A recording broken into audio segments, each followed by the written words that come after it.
corajosamente ousem todas as coisas pela palavra de Deus, que contenham e comandem todo o poder, glória e excelência do mundo, que deem lugar e obedeçam à divina majestade dessa palavra, que encarreguem o mundo todo de fazer isso, desde o maior até o menor, que edifiquem o corpo de Cristo, que devastem o reino de Satanás, que cuidem das ovelhas, matem os lobos, instruam e exortem os rebeldes, que amarrem e libertem trovões e raios se necessário, mas que façam tudo isso de acordo com a palavra de Deus. Então, no sentido, irmãos pregadores, ou quem milita aqui no ensino, na pregação, por um lado, nós somos sacerdotes como todo o restante do corpo de Cristo. Todos somos sacerdotes. O fato de nós estarmos aqui num estrado não significa nada, é simplesmente uma questão funcional, e tem que ser assim. Do outro lado, às vezes uma palavra sua na classe de EBD, uma palavra dita no púlpito, na ceia, no batismo, pode mudar uma vida, pode mudar uma família, pode mudar uma comunidade, pode mudar um município, um estado, um país inteiro. A gente vai ver isso no sábado à noite, considerando Jonathan Edwards e a pregação para o reavivamento. A ênfase divina aqui, ou a ênfase aqui, é a divina majestade dessa palavra. Esse é o ponto focal para Calvino. É por meio da palavra que nós somos confrontados e por meio dela nos revelado um Deus cheio de majestade, um Deus que está envolto em beleza, ou para citar Paulo, na luz inacessível. Como expor essa glória, essa pungente glória, como diz o profeta Isaías, a nós meros mortais, mediada pela Sagrada Escritura, que é, como nós já vimos, a voz de Deus. E a melhor forma de fazer isso é pregando sequencialmente, expositivamente, é mostrando a palavra de Deus, os textos bíblicos da palavra de Deus, no seu contexto maior da Sagrada Escritura. Vamos falar um pouco da estrutura do sermão de João Calvino. Antes, então, como a gente está vendo, ele é considerado, ele se via a si mesmo como um expositor bíblico, ou um pregador sequencial. O alvo dele, então, era expor o texto bíblico, começando com um versículo ou um parágrafo, e indo nesse verso bíblico, ou nessa batida, até o final daquele livro, imediatamente começando em outro livro. Ele entendia, por conta disso, dessa ênfase na pregação sequencial, que o seu trabalho mais importante era a pregação. E aqui a gente tem mais uma lição. Algumas vezes nós lemos os textos polêmicos da Reforma, e nós, até pela linha de tempo que eu fiz há pouco aqui, eu tentei fazer há pouco, nós realmente vivemos um tempo carregado de polêmicas, e nós entendemos que grande parte do nosso ministério é fazer polêmicas para o povo de Deus. Mas as obras mais importantes de Calvino são justamente seus comentários e seus sermões, e Calvino via-se a si mesmo essencialmente como um pregador, um expositor bíblico, pegando um verso, pegando um parágrafo, expondo ele, emendando com outro parágrafo, assim sucessivamente, até terminar o livro e recomeçando no outro livro. Um ponto muito importante aqui é que não há uma palavra de discordância de Calvino em relação ao texto bíblico. Diferente de alguns chamados eruditos hoje, que em vez de praticar o que eu chamaria de uma hermenêutica do amor, que é o que Calvino faz, praticam uma hermenêutica da dúvida em relação ao texto. Eles já partem do ponto que o texto bíblico está em suspeição, e assim eles se aproximam do texto bíblico. Mas é interessante, não há uma discordância, não há uma palavra depreciativa em relação ao texto bíblico, e também não há fuga das dificuldades, mesmo quando ele reconhece os seus limites. Ele vai evitar também qualquer tipo de especulação infundada a respeito do texto bíblico. E ele diz: visto que revelar a mente do autor é a única tarefa do intérprete, ele erra o alvo, ou pelo menos desvia-se de seus limites, à medida que afasta seus leitores do propósito do autor. E ele está tratando do autor canônico, do autor do texto sagrado. Ele continua: é presunção e quase uma blasfêmia distorcer o significado das Escrituras, agindo sem o devido cuidado, como se isso fosse algum jogo que estivéssemos jogando. Então Calvino não teria tolerância nenhuma com eruditos, ou pessoas que tentam conhecer bem o texto bíblico, mas o conhecimento do texto bíblico é totalmente desconectado da fé e da própria comunidade do povo de Deus. Por isso ele enfatizou: o verdadeiro significado das Escrituras é aquele que é natural e óbvio. Então ele renuncia a tudo que podia trazer a ele fama, colocando toda a sua cultura a serviço da fé cristã. quando você pega os sermões de Calvino, você fica meio chocado, porque eles são muito simples.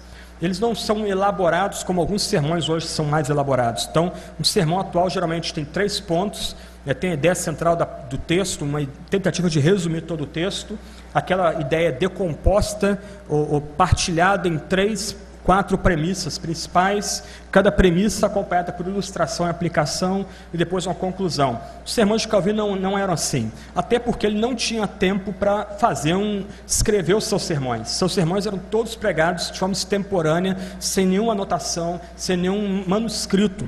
Isso é impressionante. Ele literalmente saía do seu quarto de oração para o púlpito.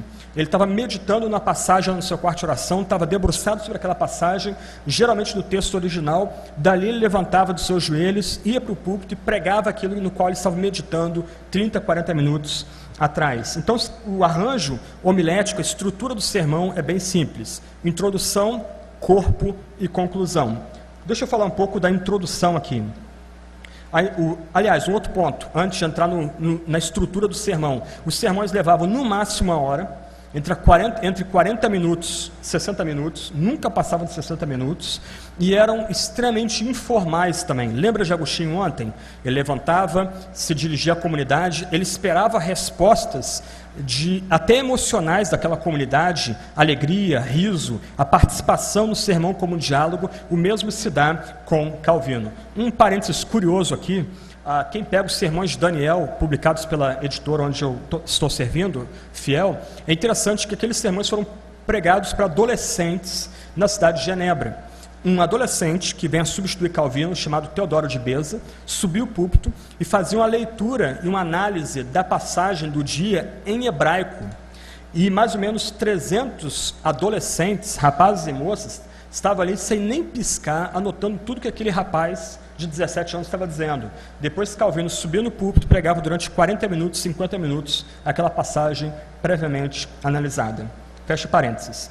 O sermão, então, 1 hora, no máximo, um tom livre e informal. Como é que era a introdução do sermão de Calvino? Bem curta, bem sucinta. O que Calvino fazia nessa introdução? Geralmente, ele relembrava o sermão do dia anterior, recapitulava o que havia sido estudado antes da passagem, a ideia central daquela passagem.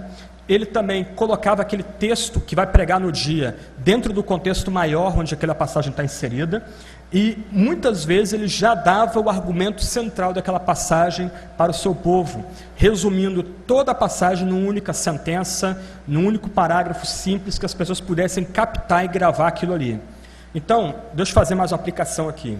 A pregação expositiva não é meramente uma aula, não é uma mera exposição técnica dos versos de um determinado parágrafo ou capítulo. A pregação expositiva consiste em expor não ideia por ideia, ou palavra por palavra daquela passagem, mas ela consiste na exposição da ideia central daquela passagem, de tal forma que os ouvintes consigam entender claramente, gravar claramente na sua mente o que aquela passagem tem a dizer para nós hoje, ok? Então, isso é um ponto importante aí. E aí ele vai relacionar essa passagem ao que vai ser exposto naquele dia. Ainda assim, a gente vê uma ordem, um arranjo lógico, um desenvolvimento progressivo nas suas mensagens. Então, você pega o sermão de Calvino, ele vai num crescendo, ele tem introdução, começa analisando a passagem e ele termina num crescendo e aí parte para a conclusão. Como eu já mencionei, Calvino pregava sem esboço. Então, seus sermões não são caracterizados por uma beleza estilística, são uma apresentação rápida, ágil do texto que ele está expondo, mas sem grandes preocupações com o floreio, com a estrutura da mensagem. Mas, do outro lado, ele também não quer usar esboço e nem anotação, não só porque ele não tem tempo e não tem como polir a mensagem, mas ele entende, do outro lado, que um sermão lido, ele não comunica um senso de urgência para a congregação. E ele também como é que eu poderia colocar isso? Voltar um pouquinho. Na Idade Média, acho que dá para entender melhor assim. Na Idade Média, os sermões geralmente eram lidos.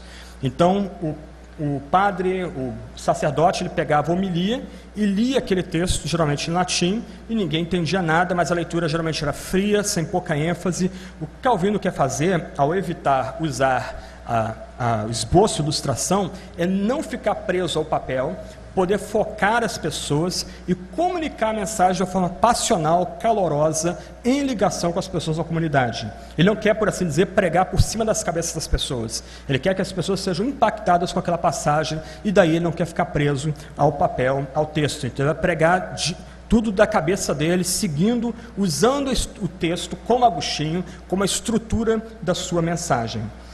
Do outro lado, ainda que os sermões não sejam polidos, não sejam exemplo de beleza estilística, do outro lado, ainda que pregando suas anotações, os seus sermões têm um uso impressionante de frases curtas, compostas de sujeito, verbo e predicado, de tal forma que a pessoa podia captar aquela frase, guardar e memorizar aquelas frases, palavras simples.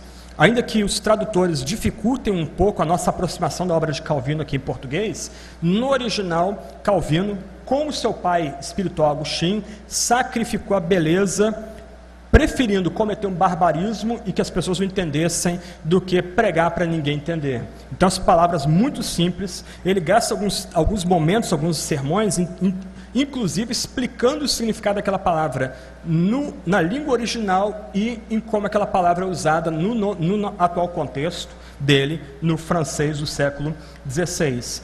Expressões coloquiais, figuras de linguagem, perguntas retóricas, paráfrases, repetições, ironia e linguagem instigante, tudo isso está presente nos sermões de Calvino, ainda que ele não escrevesse seu esboço. À semelhança de Agostinho, alguns homens sentavam à frente. Agora o templo é mais parecido com o nosso templo aqui. O púlpito, na verdade, ficava elevado num dos cantos da igreja, e ele pregava dali, as pessoas sentadas, mas já nessa época, as pessoas sentavam à frente para escrever o texto todo, e ele revisava depois esse texto para ser publicado, o texto do sermão. O ponto aqui, o ponto importante, é que o alvo de Calvino, por meio da pregação, é colocar homens diante da presença de Deus. Já que ele vivia na presença de Deus, ele entendia que esse era o ponto central da espiritualidade cristã, viver diante de Deus. Então ele entendia que é a pregação que vai colocar Deus diante dos homens. Por isso, e aqui é um ponto interessante, todo sermão de Calvino é crucial e decisivo. Para quem supõe tolamente que Calvino não era evangelista, é bom você ler os sermões de Calvino. Cada sermão é um chamado à decisão. Cada sermão coloca os ouvintes contra a parede. Ele tem que, por assim dizer, abraçar o que está sendo exposto ali na palavra. Ele não pode sair daquela comunidade do mesmo jeito que entrou. Então, todo sermão é pesado, é crucial, é decisivo, nos chama a uma resposta de fé, de arrependimento, de nova consagração ao Senhor da glória. O ponto aqui é que Calvino vai escrever: os ouvintes do sermão deverão cultivar um desejo de obedecer a Deus de forma completa e incondicional. Como? Por meio da aplicação. Então, não basta expor o texto tem que ser exposto e aplicado. Algumas vezes, nós, pregadores positivos, agimos mais ou menos como um garçom malvado. Alguns querem escancarar a cozinha para todo mundo ver tudo que você usou para fazer o seu prato, então a cozinha fica aberta, tipo o restaurante chinês que passou no Fantástico dia desse aí, né? E alguns nem voltam naquela igreja porque não gostaram da cozinha, o gabinete de trabalho do pastor daquela igreja. Mas outros pregadores, eles fazem um prato bonito, bem elaborado, trazem o prato para nós, nos permitem sentir o cheiro gostoso daquele prato, nos deixam salivar diante daquele prato e retiram aquele prato da mesa, nem deixam a gente tocar naquele prato. A pregação tem que ter exposição. A pregação tem que ter aplicação, melhor dizendo. A pregação tem que ser aplicada a casos concretos. Então, Calvino, tão preocupado em trazer as pessoas para diante da majestade de Deus, vai gastar um bom pedaço dos seus sermões aplicando a Sagrada Escritura, tornando-a concreta para quem é fraco na fé e está lutando com a dúvida, está lutando com o pecado, está lutando com o diabo, torná-la concreta para quem está enfrentando a doença, torná-la concreta para quem não conhece Cristo e precisa ser chamado, sacudido para se arrepender e abandonar seus pecados. Ele a torna concreta para quem é forte na fé e precisa de alimento sólido, precisa de carne. Então a pregação, a exposição da Escritura tem que ser acompanhada de aplicação.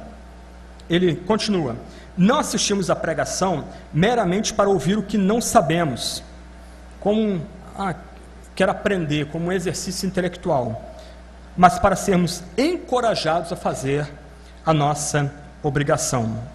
Por isso, seus sermões são cheios de situações concretas do dia a dia de Genebra.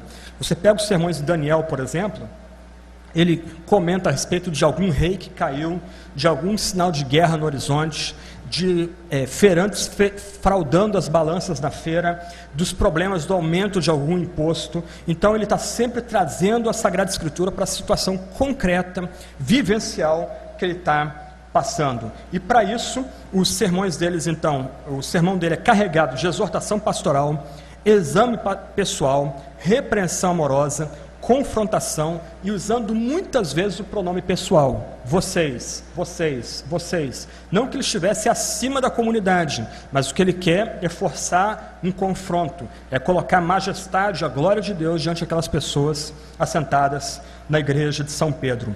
Raramente Calvino usa ilustração.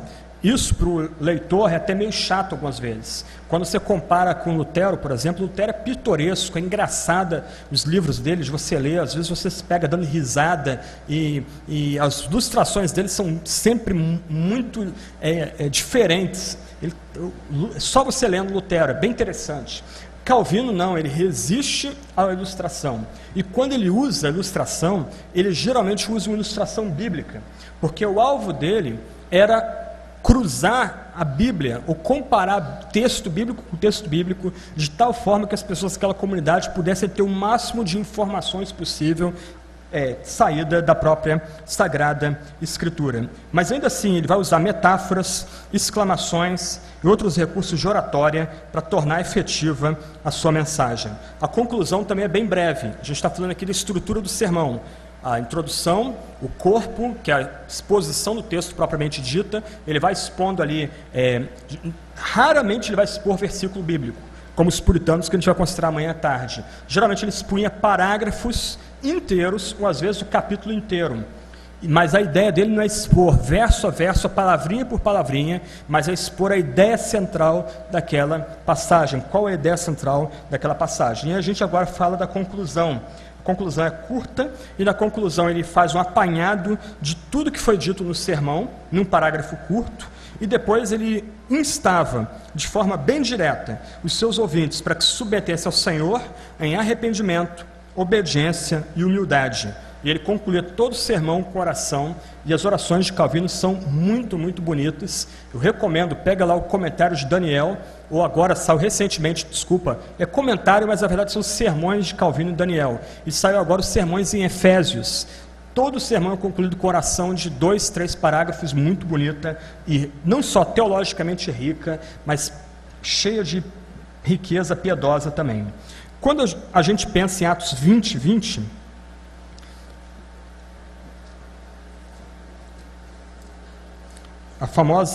famoso último discurso de Paulo para a igreja em Éfeso, Calvino entendia que você tem aqui um modelo do que é ser pastor. Paulo diz lá que ele jamais deixou de anunciar coisa alguma proveitosa, e as ensinou publicamente também de casa em casa. Então, para Calvino, ele entendia que não basta apenas o pastor pregar do púlpito. O pastor tem que, por assim dizer, apertar esses parafusos na visitação pastoral, na visitação pessoal, de casa em casa. Então ele entendia que aqui em Atos 20, você tem um resumo da tarefa pastoral, pregando publicamente, ensinando de casa em casa. E ele escreve: o que quer que os outros pensem, não consideremos nosso cargo como algo dentro de limites tão estreitos como se, quando o sermão estiver terminado, pudéssemos descansar como se nossa tarefa estivesse terminada. Aqueles cujo sangue será requerido de nós, se os perdermos por causa de nossa preguiça, devem ser cuidados muito mais de perto e de modo mais vigilante. Então Calvino mesmo fazia visitas na cidade de Genebra e ele com seus presbíteros também trabalhavam visitando os membros daquela comunidade, por assim dizer, apertando os parafusos, aplicando de forma pessoal aquilo que era ensinado nos púlpitos. Então a verdadeira pregação, a pregação expositiva para João Calvino tem que ser suplementada pela entrevista pastoral. E para mim é muito triste ver como o trabalho, esse trato pastoral de visitação foi simplesmente relegado a segundo plano por grande parte dos pastores na atualidade. Calvino continua: não é suficiente que do púlpito um pastor ensine todas as pessoas conjuntamente. Presta atenção, pois ele não acrescenta instrução particular de acordo com a necessidade e com as circunstâncias específicas de cada caso. Então a visitação pastoral serve para tornar pessoal a verdade ensinada no púlpito. Calvino insistiu que o pastor precisava ser, ou precisa ser, como um verdadeiro pai para a sua congregação, não como dono, como os atuais apóstolos ou bispos, ou aquele barbarismo, né, bispa, não existe no nosso vernáculo, mas ele entendia que o pastor é um pai, aquele que vai alimentar a sua congregação, que vai partir o pão e dar alimento para a sua congregação, tanto publicamente como de casa em casa. Concluindo, a gente pode pensar então no papel do pregador, e com isso a gente encerra. Já que o centro da atenção para Calvino era a vontade de Deus, como a gente viu há pouco, era a revelação da majestade da glória de Deus, e ele se empenhava por trazer o ouvinte à presença de Deus, a pregação verdadeira tem que ser um contínuo chamado à face de Deus, e um chamado marcado por urgência. Vou ler um trecho um pouco mais longo aqui, mas eu acho interessante que resume bem o entendimento de Calvino a respeito do papel do pregador. Ele escreveu isso com 29 anos, logo no começo do pastorado dele. Uma vez que o Senhor quis que tanto a sua palavra como as suas ordenanças fossem dispensadas ou administradas por meio do ministério de homens, é necessário que haja pastores ordenados das igrejas para ensinarem ao povo a sã doutrina, pública e privadamente, é o que nós acabamos de tratar, administrarem as ordenanças e darem a todos o bom exemplo de uma vida pura e santa. Lembremos-nos, contudo, que a autoridade que as Escrituras atribuem aos pastores é totalmente contida dentro dos limites do ministério da palavra, pois o fato é que Cristo não deu essa autoridade a homens, mas sim a palavra da qual ele faz esses homens servos. Quem manda na gente não são pastores, é a palavra, e a gente segue pastores à medida que eles seguem a palavra. Continuando então, portanto, que os ministros da palavra se dispõem a fazer todas as coisas por meio dessa palavra que eles foram designados para apresentar, que eles façam com que todos os poderes, todas as celebridades e todas as pessoas de alta posição no mundo se humilhem a fim de obedecerem à majestade dessa palavra. Ó, a palavrinha, a majestade da palavra aparecendo de novo aí. Por meio dessa palavra, que eles deem ordens a todo mundo, dos maiores aos menores, que eles edifiquem a casa de Cristo, ponham abaixo o reino de Satanás, pastorem as ovelhas, matem os lobos e instruam e encorajem os que se deixam ensinar, acusem, repreendam e convençam os rebeldes dos seus pecados, mas tudo pela palavra de Deus. Aí ele conclui, olha a conclusão dele aqui: se alguma vez eles se apartarem desta palavra para seguirem as fantasias e invenções das suas próprias cabeças, então, daí em diante, não devem ser recebidos como pastores. Ao contrário, esses são lobos perniciosos que devem ser postos para fora, pois Cristo estabeleceu que não devemos dar ouvidos a ninguém, exceto aqueles que nos ensinam o que extraíram da sua palavra. Eu vou concluir com uma ilustração e com a palavra final. A ilustração, a gente vê a concretização desse anseio santo de Calvino na reforma na Escócia. A história maior não veio o caso agora, mas o fato é que a igreja presbiteriana da Escócia sofreu uma intervenção da igreja episcopal inglesa, e os episcopais ingleses começaram a mandar para as igrejas presbiterianas da Escócia, herdeiras de John Knox, do ministério de John Knox, que foi educado aos pés de Calvino em Genebra, começaram a mandar para lá aqueles presbíteros e bispos, todos paramentados, com toga, estola, capelo, todos bonitões lá, que voltaram a ler os sermões. Naquela época, na Escócia, as pessoas eram muito pobres, então não raro elas levavam uns tamboretes de ordenar a vaquinha para dentro do templo, para elas sentarem e acompanharem o culto ali. Então, uma senhora, chamada Jane Geddes, estava sentada lá, começou a escutar esse homem ler a homilia. E ela ficou muito chateada com aquilo, se levantou, pegou o tamborete e jogou na cabeça desse homem. E ela gritou: eu quero a minha fé de volta. O que ela queria é pregação da palavra, exposição da palavra, de forma direta, de forma imediata, forçando a decisão de arrependimento, de fé, de humildade, de obediência. A minha conclusão é: não é exatamente isso que nós precisamos hoje? Olha a situação do nosso país, violência de ponta a ponta, corrupção de ponta a ponta, não é exatamente isso que nós precisamos de hoje? Não brincadeiras do púlpito, não peças de teatro, que tem o seu espaço, mas pregação da palavra de Deus, a exposição de toda a Sagrada Escritura para nós, de tal forma que a nossa resposta seja fé, arrependimento, obediência, humildade, santidade. Dessa forma, a gente começa a ter esperança de ter avivamento no Brasil. Vamos orar.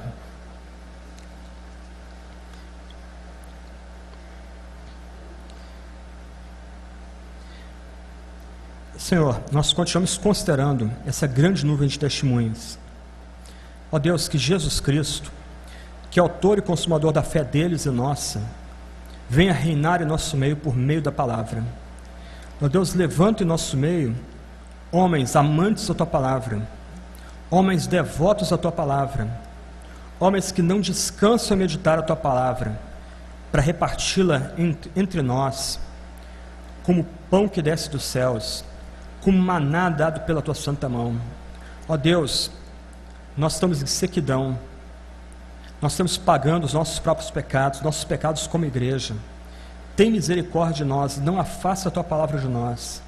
Nós precisamos desesperadoramente da direção da Tua palavra, do conforto da Tua palavra, do quebrantamento da Tua palavra. Então, ó Deus, agrada-te a levantar pregadores que exponham todo o Teu conselho para o Teu povo, porque é por meio da Tua palavra que o grande avivamento virá. Em nome de Cristo, nosso único Redentor, que oramos. Amém.